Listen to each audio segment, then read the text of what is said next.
नमस्ते मेरे पढ़ाई के प्यारों। आज का टॉपिक है गवर्नमेंट ऑफ इंडिया एक्ट 1919। जैसा कि नाम ही इंडिकेट कर रहा है, यानी भारत की सरकार बनाने का एक्ट। जब से कॉन्स्टिट्यूशन बना है आपने इस तरीके के नाम का एक्ट नहीं सुना होगा, क्योंकि भारत से की सरकार से रिलेटेड प्रोविजन सब कॉन्स्टिट्यूशन में इंक्लूडेड है। लेकिन आजादी से पहले जो थे ब्रिटिशर्स हमें धीरे धीरे सरकार बनाने में और उसमें इन्वॉल्व कर रहे थे, तो इसलिए वो गवर्नमेंट ऑफ इंडिया एक्ट 1919 नाम का एक्ट लाए थे। एक्ट की पीडीएफ देखिए, ये ओरिजिनल एक्ट की पीडीएफ है कि इसमें 5 पार्ट इंक्लूडेड हैं और पहले पार्ट में ये लोग लोकल गवर्नमेंट की बात कर रहे हैं, यानी प्रोविंशियल गवर्नमेंट। फिलहाल से रिलेट करें तो स्टेट में जो सरकारें हैं। तो पहले पार्ट हम एक एक करके पूरी वीडियो में ये पार्ट डिस्कस करेंगे, लेकिन पहला पार्ट समझने के लिए पहले आप ये कहानी सुनिए कि जैसे हमारे घर में जो है, आप घर घर की कहानी है ये जो है। मेरे घर में जो है पापा और मम्मी दोनों का रूल चलता है। पापा जो है वो फाइनेंस, रेवेन्यू, टैक्सेस, इससे रिलेटेड डिपार्टमेंट संभालते हैं, और वही मम्मी जो है हेल्थ, एजुकेशन, लोकल इश्यूज, इन सब को संभालती है। और वहीं हम मम्मी को क्वेश्चन कर सकते हैं कि मम्मी मेरी सेहत अच्छी नहीं थी, आपने क्या किया, लेकिन पापा को यूजुअली हम क्वेश्चन नहीं कर सकते। तो इसी तरीके का कुछ कॉन्सेप्ट इन्होंने लोकल गवर्नमेंट्स में इंट्रोड्यूस किया। लोकल गवर्नमेंट में यानी सरकार की बात करेंगे, डाई-आर्की यहाँ पर टर्म है, मैं लिख देती हूँ, है ना। यहाँ पे इन्होंने लोकल गवर्नमेंट्स में डाई-आर्की इंट्रोड्यूस किया। डाई यानी डबल और आर्की मतलब रूलर, यानी 2 रूलर। ठीक है, ये 2 रूलर देख लेते हैं यहाँ पे। यानी गवर्नर यहाँ पर हेड रहेगा। गवर्नर एक में मिनिस्टर्स के साथ मिलकर रूल करेगा और दूसरी तरफ गवर्नर एग्जीक्यूटिव काउंसिल के साथ रूल करेगा। तो यानी 2 रूलर्स हैं। 2 रूलर्स हैं यानी रूलर्स है तो पावर्स देनी पड़ेंगी, तभी हम 2 रूलर्स मान सकते हैं। अब पावर्स को पहले सेंट्रल और प्रोविंशियल्स में डिवाइड किया गया। जो सेंटर में भी एक सरकार है उसकी हम पार्ट 2 में बात करेंगे, और प्रोविंसेस यानी जो स्टेट्स में जो सरकार है। अब प्रोविंशियल सरकार में क्योंकि 2 रूलर काम कर रहे हैं यहाँ पे, इसलिए प्रोविंशियल सब्जेक्ट्स को फर्दर रिजर्व्ड और ट्रांसफर्ड में डिवाइड करना पड़ा। देखो रिजर्व समझिए, हम हमेशा रिजर्व यानी अपने पास अच्छी चीजें रख के बाकी बची कुची चीजें ट्रांसफर कर देते हैं। तो स्पेशली मनी तो हर कोई अपने पास ही रखना चाहेगा। तो रिजर्व सब्जेक्ट में इन्होंने, क्योंकि ये ब्रिटिशर्स के हाथ में रहने वाले थे, तो finance, land revenue, law and order, justice, जो अच्छी स्पेशली पैसे के डिपार्टमेंट, पुलिस से रिलेटेड डिपार्टमेंट उन्होंने अपने पास रखे, मेनली विच वर कंट्रोलिंग डिपार्टमेंट्स।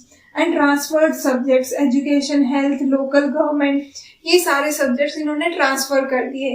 तो यानी आप समझ सकते हैं रिजर्व सब्जेक्ट जो है गवर्नर और उसकी एग्जीक्यूटिव काउंसिल को दिए गए हैंडल करने के लिए। तो ये जो एग्जीक्यूटिव काउंसिल है इसमें मेनली ब्यूरोक्रेट्स रहेंगे। तो ब्यूरोक्रेट्स जो है, गवर्नर अपनी मन चाहे ढंग से किसी को भी यहाँ पे एग्जीक्यूटिव काउंसिल में नॉमिनेट कर सकता है। अब ये तो यहाँ पर अपने मन चाहे जो इनके पिट्ठू होंगे, इनकी मर्जी से चलेंगे, तो गवर्नर उन्हीं लोगों को इस एग्जीक्यूटिव काउंसिल में नॉमिनेट करेगा। तो इनको रिजर्व सब्जेक्ट्स दिए गए।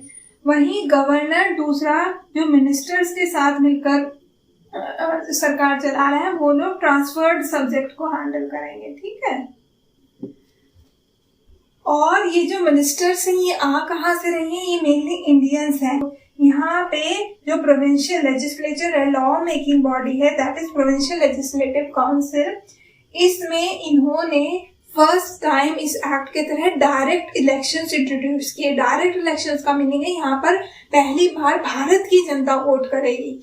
अब भारत की जनता यानी यहाँ पे 70% सीट्स जो है उस पर इलेक्शंस होगा, और लखनऊ पैक्ट में 3/4 इलेक्टेड सीट मांगी गई थी, तो इन्होंने 3/4 70% लगभग इलेक्टेड सीट्स यहाँ पर दे दी लेजिस्लेचर में। अब भारत की जनता यहाँ पे वोट करेगी और वुमेन्स भी यहाँ पर वोट करेंगी। देखो लखनऊ पैक्ट और जो कांग्रेस जब गठित हुई थी, उन्होंने इस तरीके की डिमांड नहीं की थी कि वुमेन्स को भी वोटिंग राइट मिलनी चाहिए, पर जो हमने एनी बेसेंट की वीडियो में देखी, जो मार्गरेट कजिन्स थी, वो बहुत ज्यादा इस राइट का सपोर्ट करती थी। जो रियल लेडीज भी जुड़ गए सरोजिनी नायडू और उन्हीं के प्रयासों के कारण वुमेन्स को वोटिंग राइट इस एक्ट के तहत दी गई। और यहाँ पर देखिए सिर्फ और सिर्फ वो लोग वोट कर सकते हैं, पेट से याद करना, सिर्फ पेट लोग वोट कर सकते हैं। पी से प्रॉपर्टी, ई से एजुकेशन, टी से टैक्सेस, यानी जो इस तरीके के लॉसेस फुलफिल कर रहे हैं सिर्फ वही लोग वोट करेंगे। फिलहाल जो है 18 से ऊपर हर कोई वोट कर सकता है, लेकिन यहाँ पे रिस्ट्रिक्टेड वोटिंग थी पेट के हिसाब से।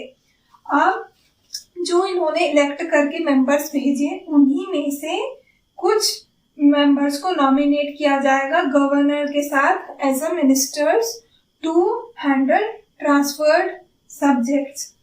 अब इसके बाद सेकंड जो मेन डिमांड यहाँ पर थी, जब कांग्रेस का गठन हुआ था उन्होंने कहा था कि हमें रिस्पॉन्सिबल गवर्नमेंट चाहिए। तो उस टर्म को समझेंगे। देखो पहले रिस्पॉन्सिबल गवर्नमेंट टर्म को समझते हैं। रिस्पॉन्सिबल गवर्नमेंट है ऐसी सरकार in which executive depend on support of elected assembly. तो यानी एग्जीक्यूटिव है गवर्नर, मिनिस्टर्स, गवर्नर और उसके एग्जीक्यूटिव काउंसिल। और यहाँ पे लेजिस्लेचर है प्रोविंशियल लेजिस्लेटिव काउंसिल, जिसमें हम लोग वोट करके मेंबर्स को भेजते हैं। अब यदि ये लोग इलेक्टेड असेंबली है, यहाँ पर 70% इलेक्टेड लोग हैं, इनके सपोर्ट पर ये एग्जीक्यूटिव काम करते हैं। अगर जो ये लोग अपना सपोर्ट खींच लें तो सरकार गिर जाएगी। जैसे अब के केसेस में तो ये बहुत रिलेवेंट है, मतलब सरकारें गिर ही रही हैं चारों तरफ स्टेट्स में। तो रिसेंटली महाराष्ट्र में जो है शिवसेना वालों ने सपोर्ट खींच लिया, तो यानी असेंबली वालों ने सपोर्ट खींच लिया, तो वहां की शिवसेना की सरकार गिर गई। तो दैट इज रिस्पॉन्सिबल गवर्नमेंट। तो इन्होंने डिमांड की थी कि रिस्पॉन्सिबल गवर्नमेंट दी जाए, क्योंकि ब्रिटिशर्स की कोई रिस्पॉन्सिबिलिटी थी ही नहीं इंडियंस के प्रति और वो रूल्स इंडियन पर कर रहे थे। तो इन्होंने क्या चालाकी की देखो, कि जो मिनिस्टर इंडियंस थे उनको ही रिस्पॉन्सिबल बना दिया। रिस्पॉन्सिबल यानी नो कॉन्फिडेंस मोशन अगर जो प्रोविंशियल लेजिस्लेटिव काउंसिल पास कर दे तो ये जो है मिनिस्टर जो है आउट ऑफ ऑफिस हो जाएंगे। अब वही जो एग्जीक्यूटिव काउंसिल में थी, जिसमें मेनली सब ब्रिटिशर्स के ही चमचे थे, उसकी कोई रिस्पॉन्सिबिलिटी यहाँ पर इंश्योर नहीं की गई। तो मतलब इन्होंने क्या किया, बड़ी रिस्पॉन्सिबल गवर्नमेंट मान रहे थे लोग, तुम्हें रिस्पॉन्सिबल बना दिया। तो बेचारे खुद के ही कुएं में गिर गए। हाँ, जो है यहाँ पे जो और जो फंक्शंस दिए गए लेजिस्लेचर को, लेजिस्लेचर का मेन काम होता है लॉ मेकिंग, लॉज बनाना। तो यहाँ पे ये लोग लेजिस्लेशन को इनिशिएट कर सकते हैं। अब और इस लेजिस्लेशन यानी ये जो बिल है ये पास कर देंगे और उस बिल को एसेंट फाइनली गवर्नर देगा। यानी बिल के विद रिस्पेक्ट में गवर्नर को एसेंट की पावर दी गई, वीटो की पावर दी गई, यानी वो बिल को मना भी कर सकता है, और उसको ऑर्डिनेंस मेकिंग पावर भी दी गई कि यदि ये लोग हाउस अगर जो उसमें नहीं है, फंक्शनिंग नहीं है, तो उस टाइम पे गवर्नर ऑर्डिनेंस के थ्रू एक्ट्स पास कर सकता है। और ये लोग यहाँ पर प्रोविंशियल लेजिस्लेटिव काउंसिल्स के मेंबर अब बजट भी पास कर सकते हैं। देखो बजट जो है एग्जीक्यूटिव ही बनाते हैं, फिलहाल जो फाइनेंस मिनिस्ट्री है उसके थ्रू बजट बनाया जाता है, लेकिन उस बजट पर डिस्कशन और वोटिंग जो है वो असेंबली के मेंबर्स करते हैं। तो इससे पहले यहाँ पर जो बजट था, जो प्रोविंसेस थी, वो सिर्फ सेंट्रल के बजट को डिस्कस करते थे, ठीक है।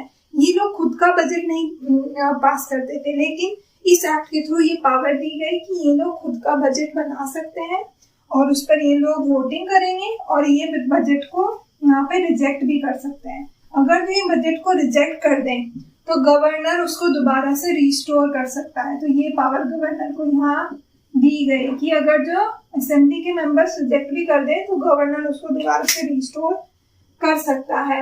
ऊपर से इमरजेंसी के केस में जो है गवर्नर और एग्जीक्यूटिव काउंसिल जो है वो ट्रांसफर सब्जेक्ट को भी हैंडल कर सकती है, सिर्फ इमरजेंसी के केस में। नहीं तो ये लोग रिजर्व नॉर्मल केस में सिर्फ रिजर्व सब्जेक्ट्स को हैंडल करेंगे। हमने जो भी डिस्कस किया वो with respect to local government part 1 ही डिस्कस किया है, प्रोविंशियल गवर्नमेंट।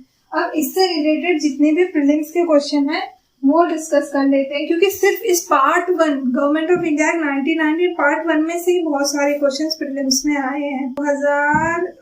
इसी साल का क्वेश्चन है, 2022 का ही प्रीलिम्स का क्वेश्चन है कि in the government of India 1990 the function of provincial government were divided into reserve and transfer subjects. वो हमने देखा भी, which of the following were treated as reserve subject. Reserve subjects जो है वो किनको ट्रीट किया गया, तो सिर्फ रिजर्व सब्जेक्ट्स यहाँ पे हमें सेलेक्ट करने हैं। Administration of justice, local self government, land revenue, police. Of course जो important land revenue, police, administration of justice जो था वो रिजर्व सब्जेक्ट थे। लोकल सेल्फ गवर्नमेंट जो थी उन्होंने ट्रांसफर कर दी थी। तो यहाँ पे 1, 3, 4 option C is correct. Montagu-Chelmsford 4 proposals were related to social reforms, educational reforms, reforms in police administration, constitutional reforms। हमने देखा, बिल्कुल इंट्रोडक्शन में देखा कि ये सब कॉन्स्टिट्यूशनल रिफॉर्म थे जो कि हमारे कॉन्स्टिट्यूशन में फाइनली इंक्लूड होंगे। Next question is in the context 2017 में आया, in the context of Indian history the principle of diarchy refers to. Diarchy का मीनिंग पूछा है। Division of central legislature into 2 houses, no, that is bicameralism. Introduction of double government, central and state governments, no, that is federalism. मतलब आप यहाँ पर हमने सिर्फ local provincial government के विद रिस्पेक्ट में 2 रूलर की बात की है। Having 2 set of rulers, one in London and another in Delhi, ये भी नहीं है। Division of subjects delegated to the provinces into 2 categories, जो कि हमने देखा कि प्रोविंसेस में जो सब्जेक्ट्स हैं उनको रिजर्व्ड और ट्रांसफर्ड में डिवाइड करना पड़ा था क्योंकि 2 सेट ऑफ रूलर्स दिए गए हैं, एंड दैट इज डायआर्की। तो ऑप्शन डी इज यहाँ पे करेक्ट आंसर। नेक्स्ट क्वेश्चन जो है, the government of India 1919 clearly defined the separation of power between the judiciary and the legislature. उसकी कोई बात नहीं हुई है यहाँ पे। The jurisdiction of central and provincial governments, बिल्कुल स्टार्टिंग में ही सेंट्रल और प्रोविंसेस के सब्जेक्ट्स डिवाइड कर दिए गए थे। फर्दर प्रोविंसेस के अलग से 2 सब्जेक्ट्स डिवीजन किए गए थे। तो option B is correct. The power of secretary of state for India and the viceroy, no, इसकी भी कोई बात नहीं हुई है। Next is the Montagu-Chelmsford reforms of 1919 recommended granting voting rights to all women above the age of 21, no, only pet, चाहे वो man है चाहे वुमेन है, ओनली प्रॉपर्टी, एजुकेशन, टैक्सेस में से जो कुछ क्लॉज फुलफिल कर रहे हैं वो ही लोग वोट कर सकते हैं। तो option 1 is incorrect. The government of India in 1935 gave women reserve seats in legislature. ये हम 1935 एक्ट में डिस्कस भी करेंगे, पर यहाँ पर एक क्लॉज सही है। तो option B is correct answer. अब सेकेंड वीडियो में है जो हम इसकी सॉन्ग की ट्रिक देखेंगे कि सॉन्ग से हम इसको कैसे याद कर सकते हैं, क्योंकि सॉन्ग्स हमेशा लॉन्ग टर्म तक याद रहते हैं हमें, और उसके साथ ही इसके बाकी के पार्ट कंप्लीट करेंगे।